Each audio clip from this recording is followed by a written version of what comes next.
What's up guys, Jace Cards here coming at you with a Yu-Gi-Oh! Deck profile, and today we're going to be going over my Deep Sea Atlantean Mermail deck. So I got inspired to build and try this deck out thanks to Shire or Abyss Shire Yu-Gi-Oh! She's pretty much the water expert, the Mermail expert, and yeah, her channel's awesome, and the community that she's built up is awesome. It's all water themed. There's very helpful deck lists and examples and replays of combos and things like that. So basically, if you guys want to learn the ins and out of this type of deck, then that's the place to go. Plus, on top of that, I really like the water aesthetic. The artwork on all these cards are great, and it's just a fun archetype. Multiple archetypes coming together to work with one another. So although the deck isn't perfect and there's bricks and, maybe right now it's not the most competitive deck, it is definitely fun to have. I'm glad I was able to finally build it, and it's kind of one of those things that you'll update over time and take things in and out, but maybe one of these days we'll have a competitive water deck or water format again, but we'll see. So starting off with the monsters, we have, of course, triple Deep Sea Diva. She's one of your go-to starting cards. Along with her, we have triple Deep Sea Minstrel. It's a nice level 3 tuner. You can discard this card and one other water monster. You can look at your opponent's hand and banish one card from their hand face up until the end phase. Also, if this card is special summoned, you can send the top 3 cards of your deck to the graveyard. Then you can target one level 4 or lower water monster in your graveyard except Minstrel and place it on the top or bottom of your deck. So this card's great. It's one of the newest water monsters to come out. And then moving on to our Atlantean engine, we have triple Prince along with triple Dragoon and double copies of Atlantean Infantry. Then moving on to our Mermail engine here, we have triple Teus and the one Megalo.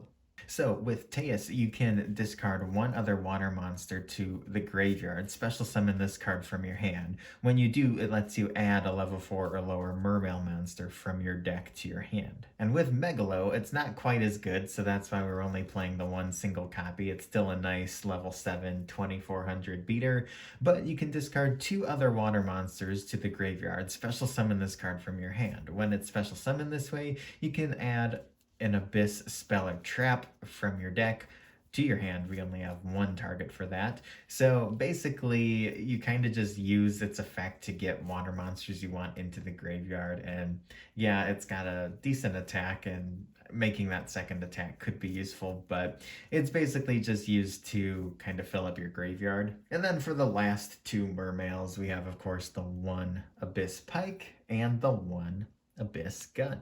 So for the other water support cards, I play 3 copies of Shathana. This card is a really good extender for the deck. It's a level 4 water monster. If you control no effect monsters, you can special summon this card from your hand. And then after that, I play the one Mulinglacia and the Lapis Dragon.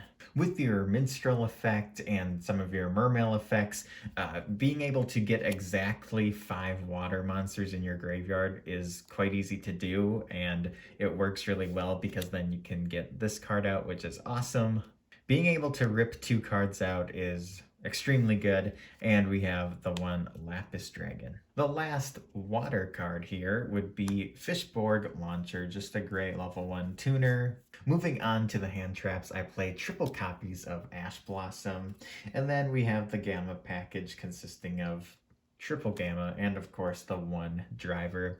Now, hand traps are, of course, format dependent and what types of decks you're playing against. You could play Effect Veilers in here, Imperms, Ghost Bell is now seeing a lot of play. That's a really good card, so it really depends, but these are just all around great hand traps. You can put these in any deck. So to start off the spells, we have triple copies of Deep Sea Aria. Love the artwork on this. I was originally playing 2, but it's basically a Rhoda for your water monsters. So you can banish one water monster from your graveyard, add one level 4 or lower Sea Serpent monster from your deck to your hand.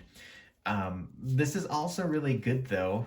There's a few cards that have the effect of banishing a water from your graveyard.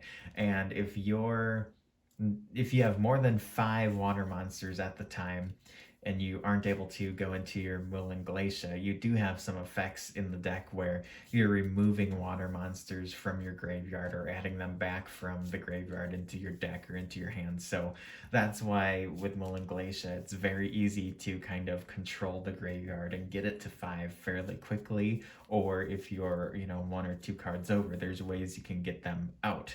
So it's just kind of interesting the way it all works together, and I like that part about the deck.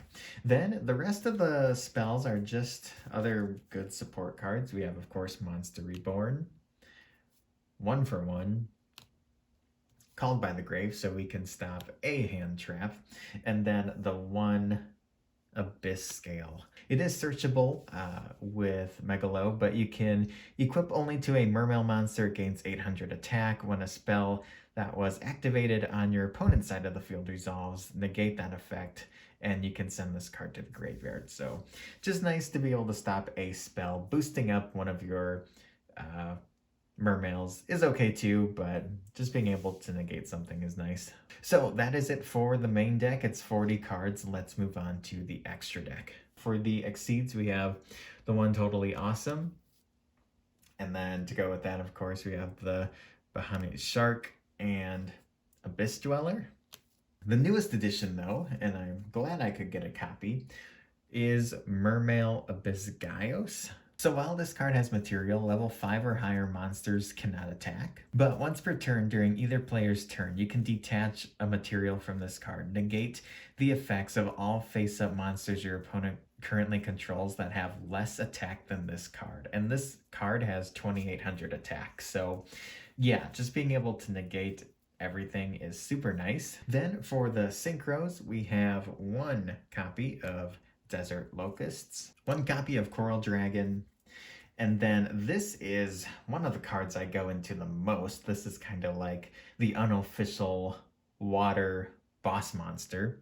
We have the 1 Adamancipator Risen Dragite. So when your opponent activates a spell or trap card or effect while a water monster is in your graveyard, you can negate the activation, and if you do, destroy it. And yes, you get a lot of water monsters in your graveyard, so very insane. Plus it's a 3,000 attack monster. Really, really good. For our other level 8, I have the 1 Omega. And then for the level 9s, we have the 1 Croco Dragon and 1 Trishula. So you could even play like the Borreload Savage or the Herald or anything like that. There's a lot of different cards you could include in the extra deck. I'm going for more of a control the situation type build where with Moulin Glacier and Trishula, you're just like ripping cards out of your opponent's hand, being able to negate stuff with like your Adamancipator, Synchro, just things like that. But then for our links, I have 1 Link Karibo, and then the 1 Bujinki Ashima. For our water link monsters, I play the 1 Abyss Glacia. This card's really good. Monsters this card points to gain 500 attack and defense. It's got 2 effects that you can use each once per turn as well. So monsters this card points to gain 500 attack and defense, but it also has 2 effects that you can use. During your opponent's turn, you can send 1 card from your hand to the graveyard, add 1 Mermail monster from your deck to your hand. Also, if this card is destroyed by a card effect or an opponent's attack, you can send 1 water monster from your deck to the graveyard and then target 1 water monster in your graveyard and special summon it. So really cool card there. I also play the 1 Coral Anemone. You can target 1 water monster with 1,500 attack or less and special summon it from your graveyard. It locks you into only being able to special summon water monsters for the rest of the turn, but that doesn't really matter in this case. I am considering adding in a 2nd copy of Coral Anemone because it's just that good. I'm just not exactly sure what yet. If I did cut something, I'm thinking maybe Link Karibo, but that card is definitely useful too. So we'll have to see, do some more testing and see how things go. And then for the last card, of course, we have Halqifibrax.